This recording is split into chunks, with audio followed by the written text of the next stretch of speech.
Cognitive capacity development is when you allow students to do all the thinking. That's when you are putting a lot of the work onto students. And another way to think about it that researchers classify the term is productive struggle. How are students productively struggling and creating academic mindsets that allow them to grapple and to move out of what we also call the learning pit. When you go through this pit, and you're like, oh, I don't know if I can I don't think I can do this. I don't know if I have all the right skills, the right things I need to do. This is really hard. This is challenging. And then you kind of hit that pit at the bottom and you're like, okay, I don't know exactly what to do. But if you have the right scaffolds through, as a teacher is helping a student go through, that student can then move out of that pit and say, okay, I can do this. I see it. I got it. I understand it. And then you get that eureka moment at the end, like, okay.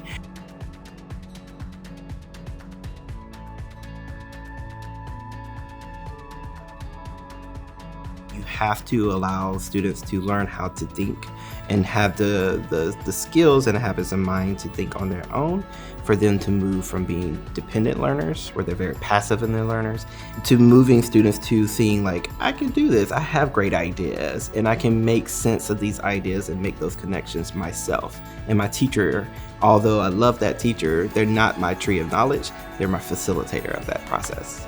Let's say, for example, because I'm a mathematics teacher, that's my background, I come up and I teach you the area formula, but I don't develop any conceptual understanding. I just tell you, hey, to find the area of a rectangle, I do length times width. And we do practice problems. I'm doing practice problems, you follow me, now you go do it yourself, and then let's see how well you did. And that process, it doesn't allow students to make connections to different concepts of mathematics. It doesn't allow them to understand why we take the length times the width to find the area. And so what happens is that students end up having these particular learning gaps, and learning starts to break down because they have built up the strength of a procedural understanding.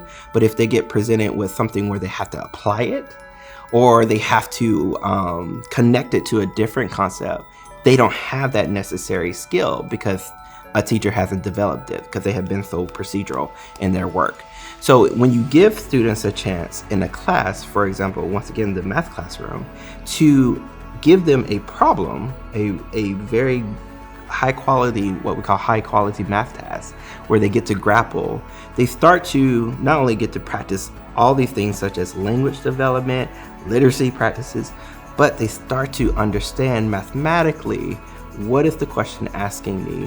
What can I pull from my own prior knowledge that I'm making sense of? And how can I use the individuals, my classmates, and their strengths to help me make sense, to kind of go through that learning pit of like getting to a solution or just presenting ideas and conjectures. And so through that process, students are starting to see different connections to different concepts when they're working through those types of problems. And they get to see all these different strategies, which allows them to have what we call cognitive flexibility too. So they're starting to develop executive functioning skills when we go through these particular processes. So cognitive flexibility, metacognition, all of these wonderful aspects when you allow kids to really just grapple and get to learn from each other. A lot of my work has been centered around Jeff Krall. He does a lot of work around like secondary math classrooms. And so when I present to teachers, I also think this particular framework that I'm about to share is transferable across all concepts. He talks about there needs to be three things that needs to happen for students to start to develop their cognitive capacity. First, they need to have an academically safe place. So you can't come in with your amygdala hijacked, right? I'm not gonna learn, everything's cut off. Things are not gonna, nothing's gonna happen for me that day. So if you come in and have a safe environment, students are then ready to learn. You have to have a cognitive hook. What's gonna get kids interested, right? That could be a visual, that could be a quote, that could be something provocative to get kids to start thinking. And what I love to do in mathematics is start to use what we call a notice and wonder. It's great. Just put a visual up and say, what do you notice? What do you wonder? And it's wonderful to just hear all the things that kids are saying. Starting off with a wonder, and then 2 extra notices. I wonder if the pattern keeps growing, how will it come out to look like? And I notice the pattern is going up and left. And so as a teacher, I get to understand what prior knowledge they are bringing that I can start to use, and kids are starting to hear each other's ideas, and they can start to use those particular ideas later in the problem. Then the next thing that you need is a task, a really good high quality task. And that can be a high quality writing prompt, that could be a high quality mathematical word problem that you want to work through. It could be a phenomena in science that you're going to have kids investigate. But it has to be something where kids are going to have to grapple and start to create their own questions, create their own ideas, make their own assumptions, so they can start to have that agency, but their wheels are turning.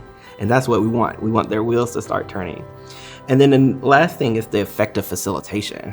As a teacher, you have to start to have a goal in mind of where you want kids to go. Because if you keep it so open, kids can go everywhere. And they tend to do that. But if you have a goal in mind, and as a facilitator, you're able to ask questions, and only asking questions. And so through my experience as a mathematics teacher, I'm never confirming students' ideas are right or wrong. I tend to ask things such as say more. What do you think about that? Do you agree? Do you disagree? Why do you agree? Why do you disagree? And so asking these questions keeps, once again, all that work and all that thinking on the kids. Anytime that we provide the kids with time to talk with each other and figure something out, they are trying to develop their own understanding, and they're using their own language. And that helps me, as I'm listening to conversations, assess what they already know, and then what vocabulary they already have, so that I can start from where they are and build from that. We're working on a project right now where they had to build some lanterns, and so they learned about circuits. But before I told them anything about circuits, I let them ask questions about it first, and then I gave them a set of, they're called snap circuits. So instead of wires, it has these things that snap on that are like wires, and I gave them a light bulb and I gave them batteries, but I didn't tell them how it worked. I just said, can you work as a team to see if you can make the light turn on? And so they got time to explore and figure it out, and sometimes get frustrated when it wasn't working.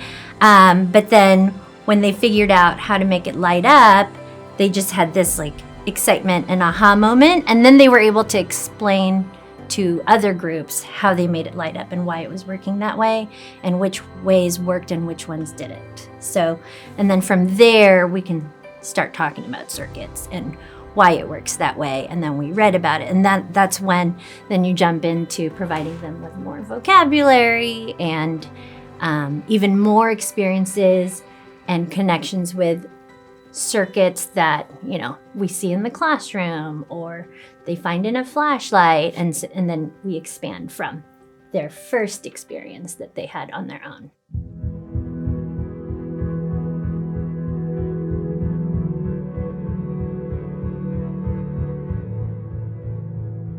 Working with teachers who are not familiar or who are very familiar with the status quo of teaching mathematics, which is what I described earlier. Do a problem, you do a couple of problems, and we'll see the answer, see if you're correct or not. That's the status quo. So presenting a method where you have kids be presented with an open problem, and kids can try out multiple strategies, and then you have to do a discussion to get them to get to a point where you want them to go, can seem very scary because it's like you're releasing control. And a lot of teachers, unfortunately, we want to control our classrooms. We want to have that control. But one part of equity is really just releasing that control so kids have that autonomy and that ownership of their learning. And so with this model, it's a lot of, we could have some pushback because it's I'm scary. But it's what we start to identify is that there's certain gaps that the teachers are now identifying and seeing in themselves. It's either the skill gap, I don't have the skills to do this. I like the idea, I just need help and support to do it. Or it's a will gap. I'm motivated because I do believe in that mission, but I just don't have the will to change it. And that will can be impacted by systems, right? My principal is not on back because parents may be upset about it. So my principal doesn't have my back, so I don't want to do it. Or I got to get through all the standards and I got to get to the tests. How do I do this if I'm spending a whole day on one problem? Like, how does that make sense? And so there's a lot that we have to kind of navigate with teachers. And so with the work that we do, especially with improvement work, we just try out together just small ideas, just small tweaks. Not a big overhaul of your method. Let's start off with how we open up or launch a task. Or let's start with a warm-up, getting kids comfortable with sharing their ideas. Or let's get kids adjusted to group work. How do we get them to work and talk to each other? So just making those small shifts over time, start to see like over that course of time, their classroom has completely transformed.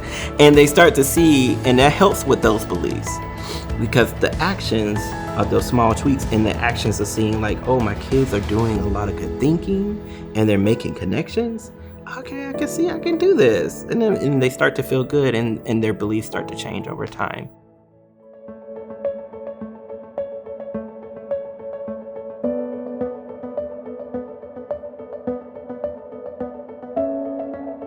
Get in front of the parents, because that's going to be your first one. Your parents are going to be the people who are like, what's going on? What is happening? This is very different from me. And a lot of the only reason why the parents start to come is because they're fearful. And they're fearful, do I need to reteach my kid these things? I don't know how to support them. So if you be proactive and actually show like parents, like, here's what the program is and here's how it looks. My teaching partner and I, during our open house, we did math with them. So I did a warm-up with them to allow them to see a snippet of what their kids are doing and how their kids are going to make sense. So I put them through a whole experience, just like a student, and how I would go about it.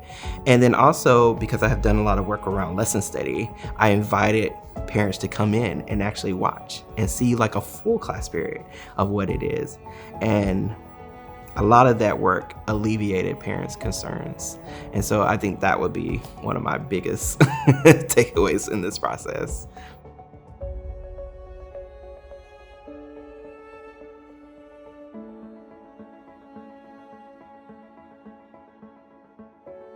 First, it's the act of allowing students to develop these particular practices is equity in itself. That's a social justice process in itself, because then kids are able to have skills that they can transfer throughout their K through 12 experience and into their college and career experiences later on. Also, with these particular practices, you're pulling from students' funds of knowledge. So your intention is to create a learning partnership with your students. So you're spending a lot of time getting to know your students and also having an asset-based lens to your students and really understanding their strengths. And so when I understand the strengths and I also understand my students holistically, I can start to design lessons that pulls on those strengths so that kids can see that they're brilliant themselves and start to experience success, which then later impacts their state standardized scores, which impacts their performance in class. And you feel successful. And so if I'm feeling successful, I want this to continue. I'm starting to feel intrinsically motivated and start to feel a sense of belonging in school because I have a teacher who cares for me and is pushing me. And part of it is that we want them to take risks by sharing their ideas, whether or not they are right or wrong, or people agree or disagree, because one, we want them to be who they are when they come to the classroom.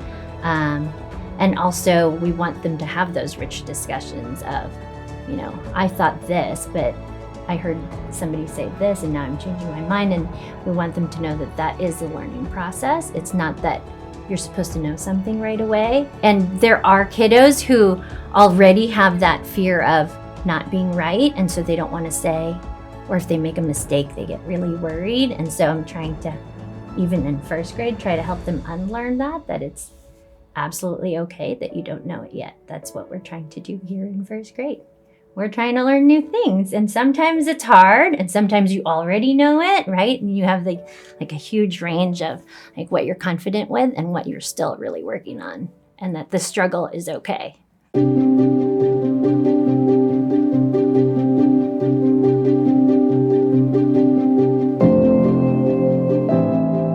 It's important that they know that sometimes something is hard and you have to find ways to try to figure it out. And you might not figure it out right away. And sometimes you might have to learn from somebody else, or you might have to try again a second time or a third time or a fourth time. And I think that's an important life skill. So it doesn't just happen in the classroom. That's what you do in life. Well, all students are like shocked. They're like, well, you want me to start sharing my thinking, and you want me to come up, you want me to diagram, you're gonna be asking me questions. So there's a lot of like, what is this? And then also they start to feel like some kids who are like very, I like to call them kind of like high flyers, this is like a big shakeup for them because they're so used to being like, I can do this, I just do what I need to do and turn it in. And so now having to work with others and sharing my thinking is like a whole new roadmap. So at the beginning, I had some kids who like this is great. I'm feeling seen, I'm feeling heard. This is new, I get to share my ideas. So their status in the classroom is immediately elevated. Where some kids are still kind of like, I don't know what this is. This doesn't feel right or natural to what I have been used to. But as you go through and routines are put in place, they start to see like, okay, this is the way it is. So they kind of give up on or pushing back. They start to see like, okay, this is. But then they start to see like the benefits of it, because over time, kids start to see how much they have grown and how much more connections they are making and how much more confident they are in mathematics for themselves, that they end up having most of the time, I would say the majority of my students will have a very positive outlook on mathematics outside of the classroom. I think they just feel much more loved because there's a lot more attention to their thoughts and their thinking. So it's more active caring that I'm doing in the classroom, not only just getting to know them, but also listening to their thinking and addressing them as valued members in our community.